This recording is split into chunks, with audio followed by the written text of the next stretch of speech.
Sam Altman, CEO of OpenAI, has said that AI is moving faster than any technology humans have ever created. For those of us involved in forming the next generation in our churches and our homes and schools who are committed to timeless, unchanging truths, this raises some challenging and urgent questions. How should schools rethink testing and writing and academic integrity? What policies need to be discerned? And where's the line between being informed and becoming dependent? The line between understanding AI and being aware and becoming consumed by it. Join us for this of BaseCamp Live. Mountains, we all face them as we seek to influence the next generation. Get equipped to conquer the challenges, summit the peak, and shape exceptionally thoughtful, compassionate, and flourishing human beings.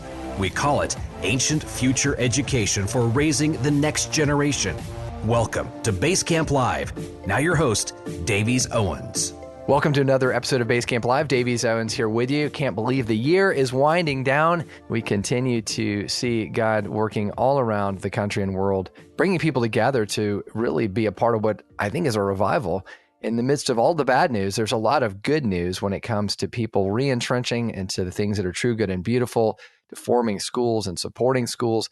We're a part of a very important moment in history of raising up the next generation. So grateful that you're part of this conversation. Each week we try to work through issues surrounding the world of classical and Christian education, parenting challenges, and the culture that's around us. And today is no different as we tackle yet again a very common question around this question of AI as it impacts our schools and our homes. Quick shout out to some of our BaseCamp Live schools and their families and teachers and listeners, as well as those plugged into the Zipcast world. Ron Hauk had a school at Redeemer Classical School in Kesseltown, Virginia.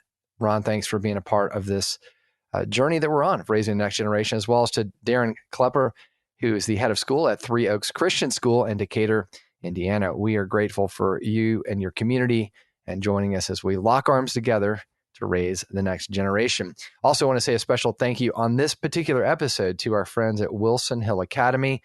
You'll want to check out their resources on our partners page as they provide some really valuable resources for folks who are wanting to have an online option for classical Christian education, even if it's one class or a full K-12 experience. Also, the Herzog Foundation, our partners there with their fantastic training resources they offer for free to Christian schools all around the country, as well as the Champion Group and their advanced as well as the Champion Group, and then, of course, our own Zipcast. By the way, if you are not a part of Zipcast at your school, I can't encourage you enough to take a quick look. Go to zipcast.media. We have schools joining us in January and February. It's not too late for this school year. Take a look at the zipcast.media site. You'll hear more about this great resource that so many schools have found to be helpful in forming culture and connecting with the school and the parent community. Emily Harrison is joining us again for this episode. She is a writer, speaker, and consultant on digital media for schools and churches. She's been a part of BaseCamp Live interviews before. I always appreciate bringing her back on with a perspective that she has. She's a fellow with the Colson Center for Christian Worldview and ambassador for the Phone Free Schools Movement and Screen Strong. She's a member of Fair Play's Screen Time Action Network. Her work can be found with the Gospel Coalition, the Institute for Family Studies, Front Porch Republic, and she's appeared on Fox News' America's Newsroom, as well as numerous podcast. She also serves on Governor Youngkin's Reclaiming Childhood Task Force. Bottom line, she's a mom who cares deeply about the impact of technology in our lives, and she's a part of observing what's going on and speaking wisdom into it. So you'll appreciate this conversation. So without further ado, here's my conversation with Emily Harrison. Emily, welcome back to BaseCamp Live. Thanks, Davies. Thanks for having me on. I looked at the calendar and I said, it's been a year. It's time to have Emily back on. I am so grateful for the work that you do. I don't know many folks that are as focused as you are on the many challenges and changes happening out there in the tech world as it impacts our families. So as you're up on the watchtower, I'd love to just, first of all, just jump in and maybe for folks who have not heard from you before, share a little bit of your story. I know they've heard your official bio, but just a little bit of what drives you, compels you, and then address just some things that you've seen kind of new in the last year that are things we need to be thinking about. Yeah, sure. So, just a little bit about me. I kind of do a lot of screen time consulting for schools and churches, and that's really the lane. I work with public schools in my area, but really the lane that I feel like the Lord has called me to the most is speaking to churches and Christian schools, especially classical Christian schools. Yeah. So, really, always excited to talk to you and kind of get the opportunity to share. As far as what's going on, it feels like every week there's something new popping up. Gemini has come out with a new platform. Prior to that, it was Chat GPT 4 or excuse me, Chat GPT 5. And we've got more and more software that's just popping up all the time. You want to talk to parents about how to make online platforms safe. They're constantly updating and evolving. So it's just this ever changing, probably from when we record to when you release this, there will probably be a ton of new updates as well. Yeah, it's absolutely a constantly changing, moving target. It's interesting. Like Sora 3, I guess, has come out. This is the ability to generate full movies and just from text to movie. And it's the kind of thing we would have thought 5 years ago is utterly and completely sci-fi. Like, how is that even possible? Because you can't distinguish the video that's being created from full Hollywood studio, or music industry is in trouble because they can generate an entire new artist and new lyrics, and it's completely faked. But so it's very impressive and very scary at the same time. And that wasn't here a year ago. No, it wasn't. I mean, I was just listening to something the other day about one of the biggest kind of Christian music recording artists right now is an AI generated artist. Yeah. I mean, so it's kind of hitting every area of our lives, and there's no getting around it. There's no getting away from it. So I think we need to be thinking really, really critically about how we do or don't use it. Yeah. And as we're going to get into it, it's not just simple. I mean, it used to just be, well, I just put a filter on it and it'll be great for my kids. Today, it's so much more complicated, and it's complicated in terms of just the speed that things are changing, and then the way that it's so intrusive. It's very hard to live in a world without AI. It used to just be, we don't want to use chat to not have my child write a paper. And now it's changing so quickly. It's interesting running Zipcast, which is a technology platform. I was just in California with our technology team, and even from like a development standpoint of writing code, it's changed dramatically just in the last 6 months. And we're having to shift the way we write code. It's no longer humans, handwriting, if you will, all the code. It's basically AI generating at 100 times the speed, and then humans that are going back in and adjusting that. And that you want to have that. You have to have that to keep up in the business world. But it's all together different when you're talking about raising up a child. And so the intersection, as you mentioned, of AI and in particular kind of classical Christian education, talk about that intersection point, because it's even more prickly, I guess, because there's even more things that we care deeply about that AI is not supporting and in fact working against us a little bit. Yeah. And I don't want to be all gloom and doom. And I actually am super hopeful of when we kind of think about what classical education is doing for kids and what we are training our kids for. Yeah. Giving them those critical thinking skills, the ability to kind of engage with new material, to be tethered to biblical truth, which is not changing, right? We know that when kids are kind of prepared with that, no matter what's coming, we can't predict what's coming next technologically. I think nobody's trying to claim that we can anymore, but setting kids up so that they can engage with it in whatever form or resist it. And there may come a time where we need kind of a mass resistance to certain things that are coming. I feel really hopeful about classical Christian education in this field. As we need Christians in AI development, right? But we also need Christians who are creating sermons and being pastors that aren't using AI, that are being led by the Holy Spirit, not by technology. So it's so multifaceted. I kind of want to just say yay to any parent and educators who are kind of sticking to this form of education. I think even in public schools, I'm seeing more pulling back from technology use in the classroom because they're starting to see it's not really helping in learning. Yeah, I definitely see that shift as well. Retaking the analog world, pull out those blue books for writing essays and put the prompt Right. on the board and write. You don't have to bring the technology in. Well, I'd say too with that, you learn how to do something hard, right? And so, life and work is hard. And I talk to my kids about this too. Like pre-fall, God gave us work, right? That's pre-fall, and that's the good life, and that can be challenging, but that's not necessarily bad. So when we're training kids to do hard work and not just kind of consume, I know, just that kind of consumerism mindset that's there kind of pervades all of society. But when we think about how work is honoring and glorifying to God, it really sets us up in a different way.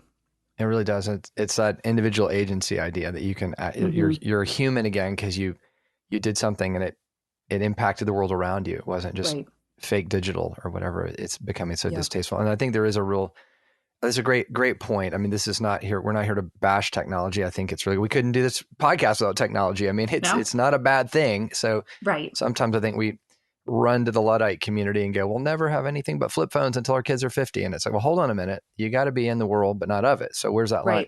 Well, and I think too, kind of speaking about the Luddites, I mean, a little bit of kind of doing some more research on them, a little bit of that movement is kind of misunderstood. They weren't against all technology. They were against the technology that was taking away their highly skilled jobs and leaving them with not enough wages to pay for their family.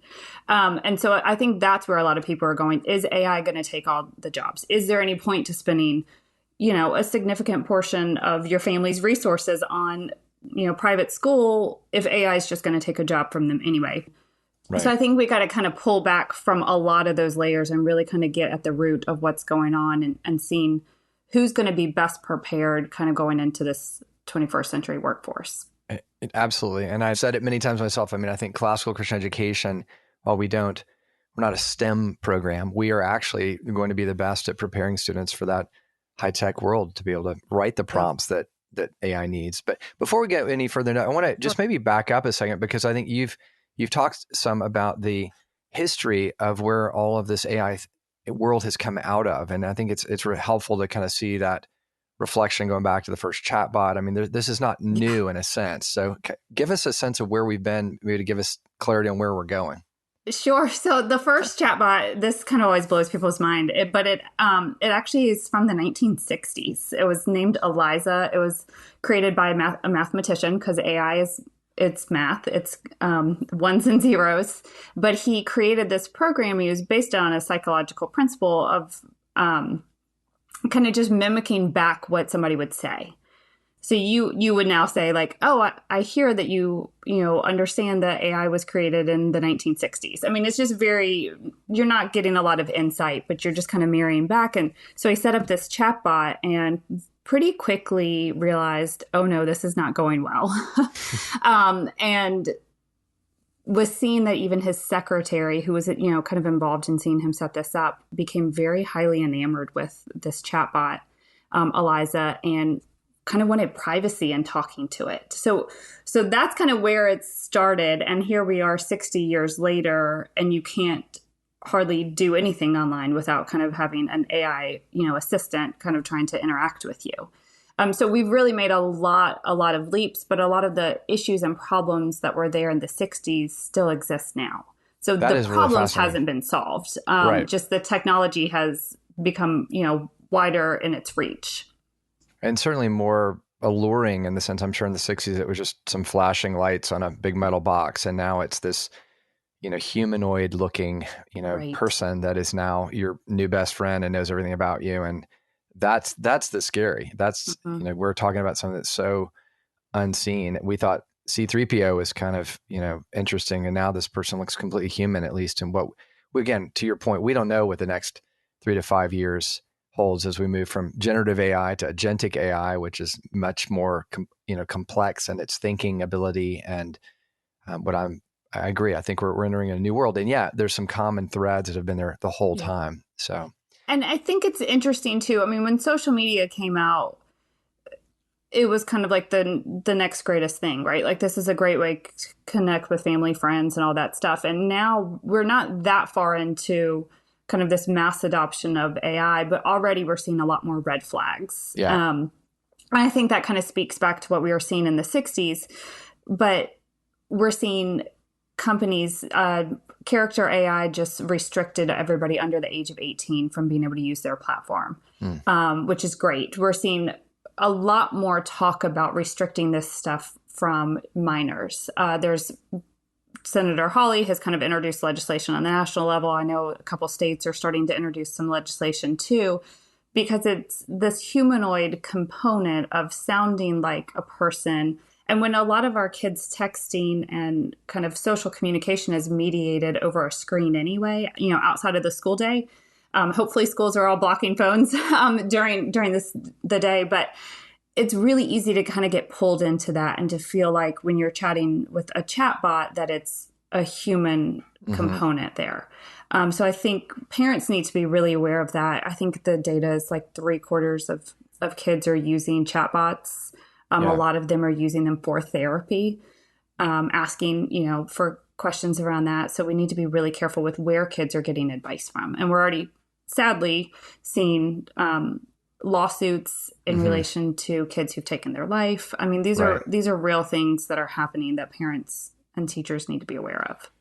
Yeah, and again, as the general population becomes more isolated and more lonely, this allure of this always best friend, always beautiful looking, always available is even more dangerous and compelling. So, I think being eyes wide open to that. I want to take a break and come back. And I know you have a lot of conversations with students, especially in classical Christian circles, and just kind of curious. I think you've kind of, again, been on the front line and you've made the comment that students just can't stop talking about AI and classical Christian because these things in some ways seem so polar opposite, and yet there's some healthy ways to bring them together. So I want to hear your thoughts on that. Why don't we take a quick break and we'll come right back and continue the conversation. If you're seeking an education that helps your child thrive academically and spiritually, Wilson Hill Academy has spent years developing a model that I want you to know about.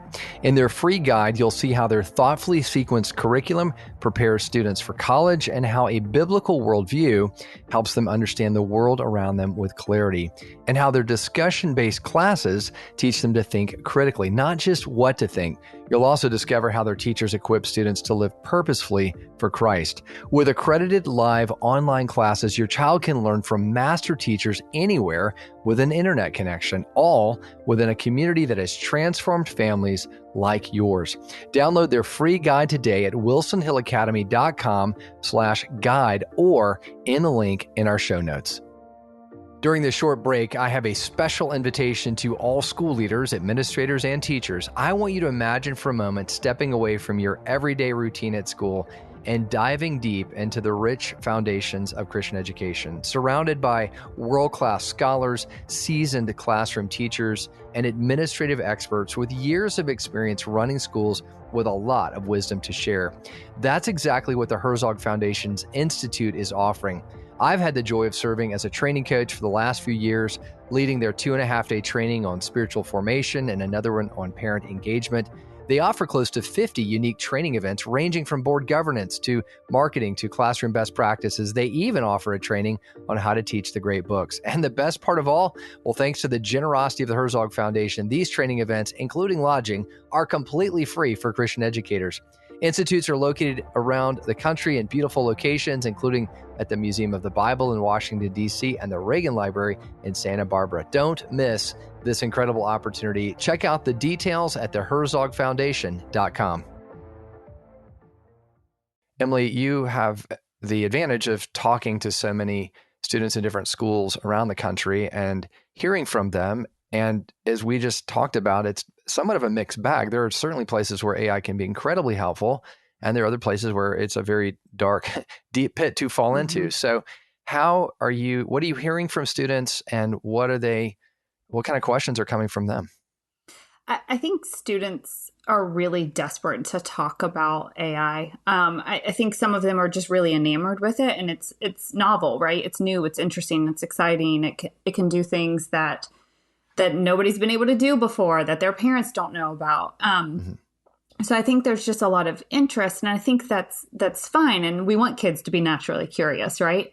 But there's also a real lack of conversation happening, I think, around what AI is and what it's not, and what it's good for and what it isn't good for, and where it's appropriate and where it isn't. And when you start kind of explaining the history of it, like we just talked about, going back to the 60s, the wheels start turning in their head a little bit more. And so one of the things that's really interesting, there's a lot of studies, some of them coming out from MIT and other places, showing that the use of generative AI can be really helpful for experts, but it's really bad for amateurs. And so it's kind of this whole you don't know what you don't know type principle, right? So it actually, some studies are saying that it makes you dumber, actually not as intelligent if you are using it, if you're not an expert in your field. So you've got, maybe a physician who is cardiologist and needs to look up something, and he knows what he's kind of grabbing for, but he can't quite put his finger on it. So he uses AI to just do some quick research. That can be a great use because he can then look at it, he or she can look at it and go,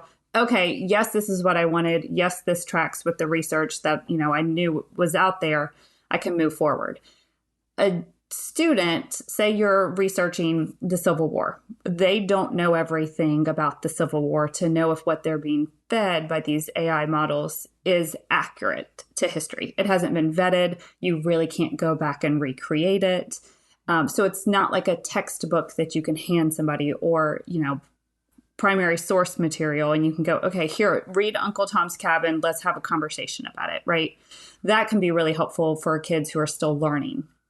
So when you start telling kids, hey, at least in my experience, this can actually make you not as smart. Well, nobody wants that. Nobody's really after that. So now they're putting a questioning eye to it and they're going, can I trust this? Right. Is this a trustworthy source? And so I think we need to be having more of those conversations and more of that data.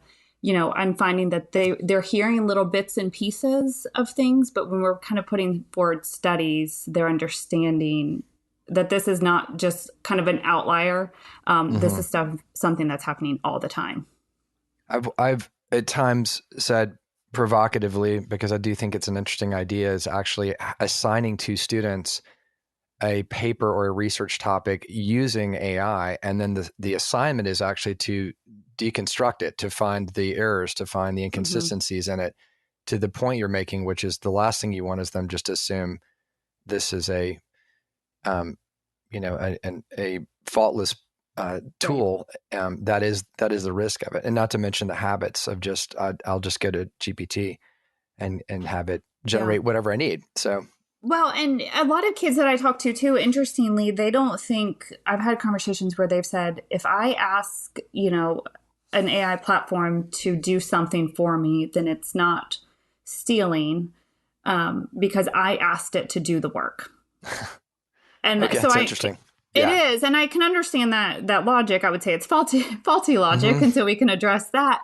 But I think that that's where they're going is I'm the human who did the part of asking the machine to do the thing. Right. And so kind of setting that up and going, well, where's this information being pulled from? We're seeing too, there's lawsuits flying. I mean, Llama, which is Meta's AI bot, is being sued for having just stolen tens of thousands of books to upload and train their modules. So we're seeing where even what you're pulling from is stolen to begin with. So we're dealing with plagiarism on top of plagiarism on top of plagiarism. And kind of looking at that and explaining that to kids and going, you didn't do anything. You asked a computer to give you some stolen information. Which is a different, I mean, there are elements of this argument that I would think, I remember dating myself here, but back when calculators were really getting going and they were affordable to anybody. And it was like, well, the last thing you want is to have a calculator. You need to memorize all of those multiplication tables. But there's a point at which, to your point, I asked the device to do more complicated math for me and it produced an answer that was to my advantage, not disadvantage. And so I get the argument you need to have kids memorize multiplication tables, but at some point, can you not bring a calculator out? And I think that's probably what you're hearing students kind of rightly question. Well, at some point, I know how to diagram a sentence. I know how to write. Why can't I use the advantage of this tool as opposed to where I hear a lot of classical folks, like, in no uncertain terms, this thing's always bad. Right. Stay away from it at all cost. And yet that's not the reality for most students today. Yeah. And I think the difference there is, so kids do need to be learning their multiplication tables, right? So we certainly agree on that. But then what a calculator does, and why a calculator is so different from AI, is it allows you to kind of outsource that basic level memorization so that you can use your brain to figure out what needs to be done next. So you've taken that base level and you've gone, okay, we've mastered that. I can move on. Now I have the privilege of using the calculator. But then you put in the function and the calculator gives you the answer, and that's it. With these AI models, you ask it, hey, can you help me brainstorm an idea for a 5-paragraph essay on the Civil War? And it does that. And then it goes, would you like for me to write you a thesis statement? And you go, well, sure, let's see what you can come up with. Maybe I can perfect that. And then would you like a, an outline for a 5-paragraph essay? Like, it continues to tempt a student into doing more and more things and taking those skills that student should be working on. And instead is kind of arresting their ability to continue them. Well, and how do you respond to my son, Liam, who graduated, and I'll just say the school, from Baylor a year and a half ago, said to me not too long ago, we were talking about AI, and he said, you do realize that his quote was, all that would be 15,000 students use GPT for writing papers. Nobody writes a paper, just old school. Nobody does. So to tell a student, even if in principle, you're saying this isn't good for your mind, you need to own it, you need to think about it. Now you're dealing with just peer pressure and just competition, because kind of to your point, like, well, if GPT wrote the base paper and then I kind of tweaked it, I can't keep up if I don't do that. I can't possibly write it from scratch and keep up with my peers if that's what the school's actually going to allow. So it's the rules of engagement have kind of changed too. He's right. And so the funny thing is, if you actually look at ChatGPT data, what he's saying is kind of borne out by their data, is that their usage makes massive dives during the summer and on weekends. Oh, yeah. I mean, it is primarily being used by students for cheating. Right. And so he's right. Probably 15,000 of them are. So the conversations that I'm having with college professors is actually really more interesting to me on this front. Is a lot of them are not only returning to Blue Books, but they are crafting their classes in ways such that they're returning to, some of them are even going to like oral exams. So who's better prepared for that than a classically educated kid who's taken rhetoric, right? Right. They're kind of going back to primary source material. They're getting really obscure pieces of information for kids to study that hopefully haven't been uploaded into these AI models. And then they are trying to craft their writing prompts in ways that they're kind of AI proofed a little bit. And I think that's going to be a little bit of game of cat and mouse. It changes what college is and what the use of college is. And I think that's something that we need to continue to have that conversation. Yeah. It goes back to just in general, the intrinsic versus extrinsic rewards, that whole idea of teaching a child. You mentioned cat and mouse, because I think that's a lot of what it's become, is like we can build a bigger filter for our child, and then child goes around and it's like, oh, we got to build another filter, as opposed to teaching them to own and love the true, good, and beautiful. So loving the idea that I don't want to cheat myself. I want to be able to have deep critical thinking skills, because I will in fact be highly desirable in the marketplace, if you want to think of it through that lens, and just the character of me as a human. So how do we engage them at that level? Yeah. I think it's more that the character level that really matters the most. It's not just about saying check all the boxes, do all the things, go to college, get the spouse and the 2-car garage and dog and cat and all the things. It's really going, you find value and dignity and worth in doing work. God has prepared good works for you to do, right? So go and do those things. And this is how you honor the Lord, and this is how you're going to build confidence. I mean, we're just seeing a complete meaning crisis among youth today, right? And a lot of that certainly built out of social media, but the AI piece, certainly contributes to it. I mean, when the suicide rate is highest for men in their 20s, this isn't good for society. Like, this is not sustainable. So that's kind of that larger conversation we need to be having, is where do we want this to go, and who do we want our kids to be formed into? Right. And when you sit there and go, hey, do you want to grow up and be the guy who's got the great job but has no inherent value in how you kind of look at yourself, or do you want to go step into this world and do hard things and accomplish great tasks? Yeah. And I think then creating a community that celebrates that, because we're all communal beings. So young people today want to be successful because the currency that's being traded is one of, we value hard work and we value doing, essays that were written in blue books. And that showed a level of maturity and thoughtfulness that we can take confidence in and pride in. So these are things I really appreciate what you're pointing out, which is I think too often we take a very simpleton view of this, which is just AI equals bad. We need to stay away from it. And everybody at our classical Christian school is staying away from it because we're good classical Christian people. In reality, that doesn't bear out. And it's very much the air we breathe, and it will continue to be that way. There will always be a few holdouts that have managed to really, truly be Luddites. But I think most students today are aware of the technology, and they are looking for mature adults around them to guide them through wise usage, which is what you're talking about. Right. And so it's not going so far as to say it's here to stay. We've got to use it and let's use it as much as we can. And we don't want to be on the, it's so scary and bad. If you touch it, you're going to melt into a puddle. Like it is that, how do we think about it? What are the friction points? So, I do a lot of writing. I've just decided to not really use ChatGPT or any of the other kind of generative models, because I don't want to be tempted into my voice becoming what's being put out by these devices, or these platforms rather. So kind of thinking about how are you using it? What are you using it for?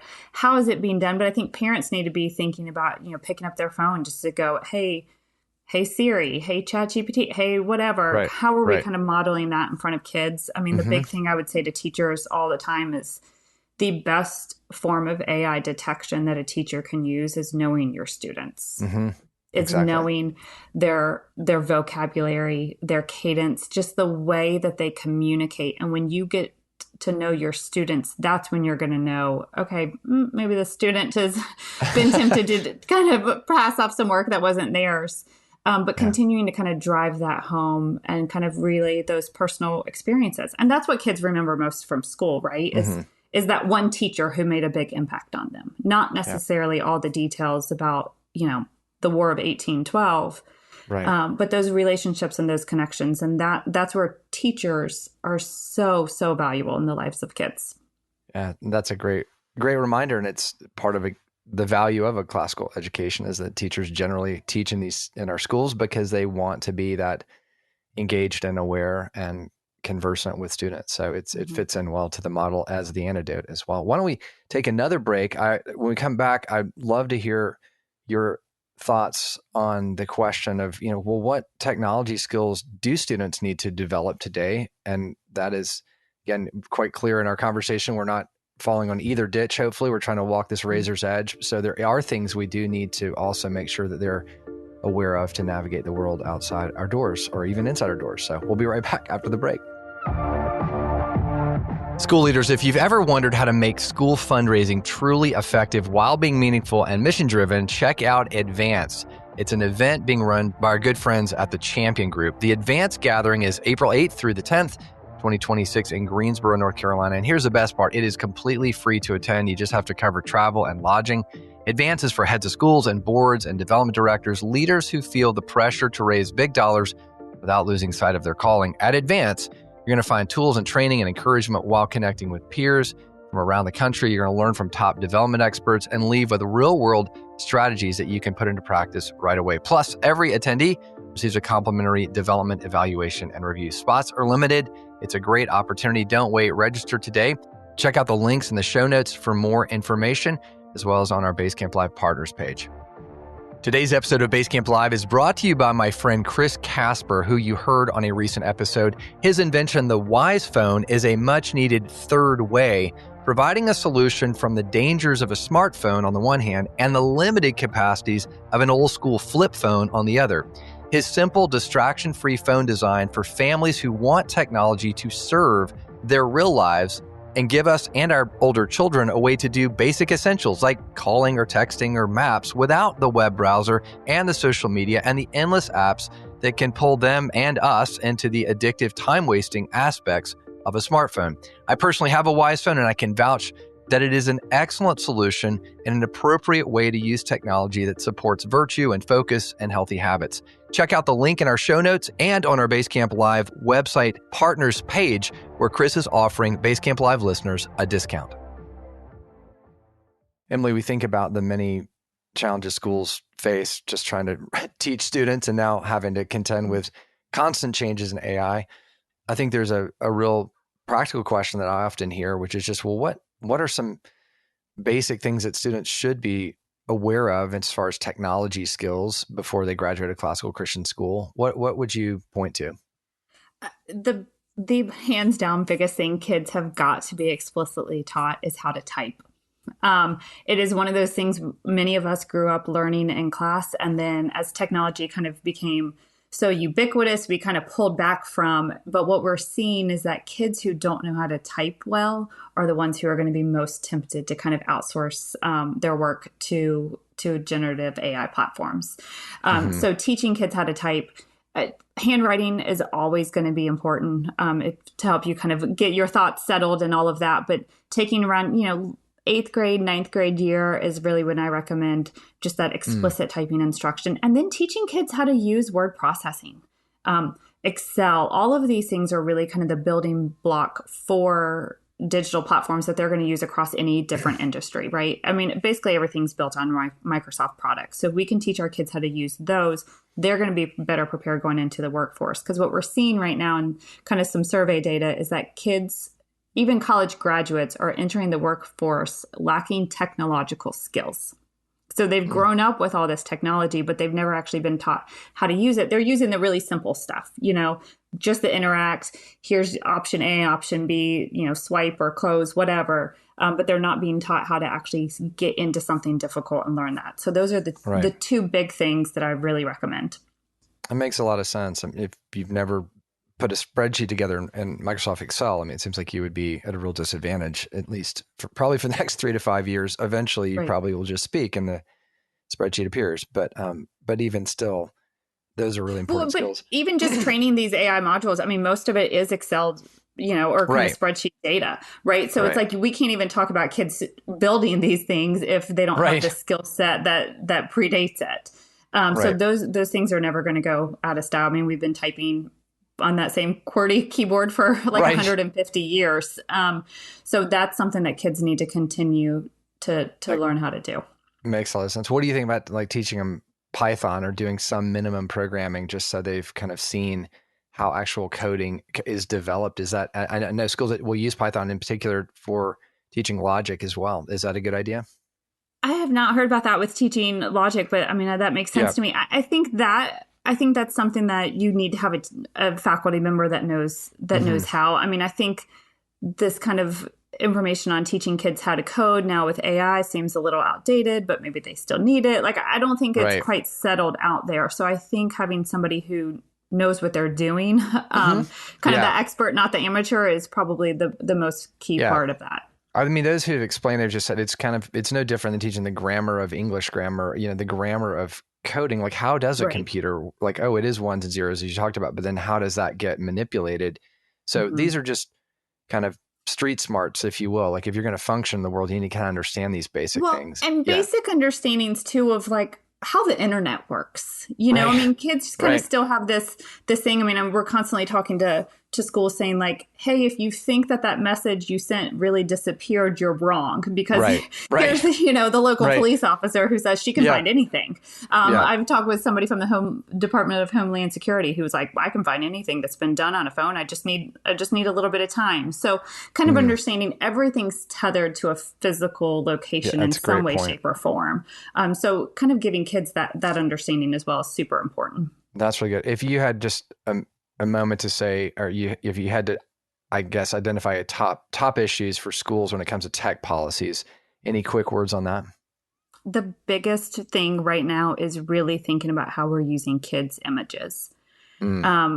Putting with the kind of awful side of AI is, of course, deep fake pornography. And I am hearing more and more from schools where somebody has gone in and taken images off of a school account and turned them into deepfake pornography.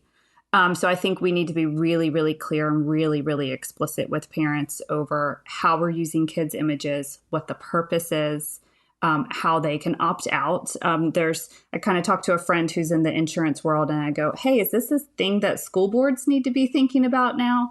As far as just kind of from a legal risk perspective. And we were kind of talking through that, and he kind of pointed me to some resources from a local group that does work on that. And they were really saying parents have to be educated more on kind of this digital scrapbook we have, which is where predators are preying upon kids. They're finding information. They're basically geolocation tracking our kids through these things, and finding their interests, their hobbies, their abilities.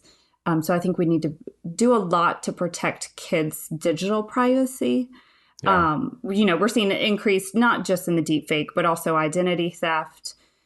So if we want to set our kids up well for the future, we need to make sure that digitally they're protected for as long as we can protect them. So uploading their every move into social media is probably not a good idea. Yeah, and I think it sets a bad example for them too, right? That we're saying, hey, these products we know are harmful for kids. Australia has now raised the minimum age for social media to 16. So we've got just tons and tons of data saying these things are not good for kids. But when we are taking their pictures and uploading them to Instagram or Facebook or whatever it may be to promote the school, we're kind of telling kids, this is where you want to be. This is where you live. This is what's happening. This is what we're doing with your images.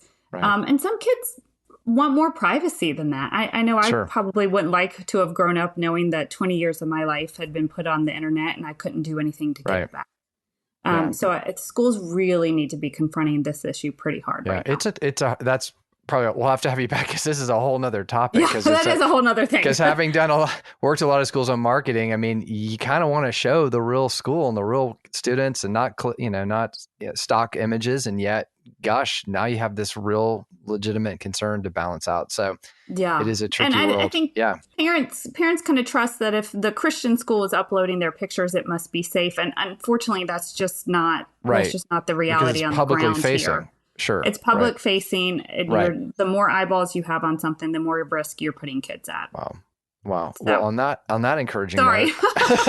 That's never an uplifting thing. No, it's just that's really the biggest thing that we're seeing out there is just protecting kids, especially now there's some new AI platform that just, with one photo, I mean, you can turn it into pornography. I mean, it's awful. I know. So it's just a great example. There's the good and the bad. You can see these, the old crinkled photo of your great-great-grandparents from 1920 can be cleaned and brought to life, which is pretty amazing. Right. And that same technology can do a horrendous thing. So it's just, it's playing with fire both ways. So, well, I know there are more topics. We'll definitely have to have you back. Share with folks who want to connect with you. You've got a fantastic Substack that you create. Let folks know about your great work. Yeah, so I write kind of a few times a month on a Substack called Dear Christian Parent. So it's just a lot of advice, kind of looking at research and data that's out there and kind of giving parents steps for kind of how to engage with all of this digital technology from kind of a biblical worldview. So that's there for schools who are kind of looking, okay, what are some tech policies we need? How do we create a typing course? How do we do all that? You can kind of go to Emily Harrison Consulting and find some information about me there. As well. So I try to link to a bunch of different resources and kind of give parents more information so they can make better decisions. That's so good. We'll put those connections in our show notes as well for folks who want to connect with you. Emily, thank you so much. I appreciate keeping us alert. I'll say it that way because it's not always like, here's the good news. I mean, there's a lot of, like we talked about, there's some really good news and we are in a good place, but and God's on the throne. But yes, we want to be eyes wide open. So Emily, thanks for all you do. Sure appreciate it. And we definitely want to continue the conversation with you in the future. Thanks so much, Davies. Thank you for listening to this episode of BaseCamp Live. Be sure to check out our website, basecamplive.com, for more than 8 years of timeless episodes that you'll find helpful and encouraging, as well as the helpful resources offered on our partners page. The views and opinions expressed in this program are those of the speakers and do not necessarily reflect the views or positions of our partners like the Herzog Foundation. See you back next week.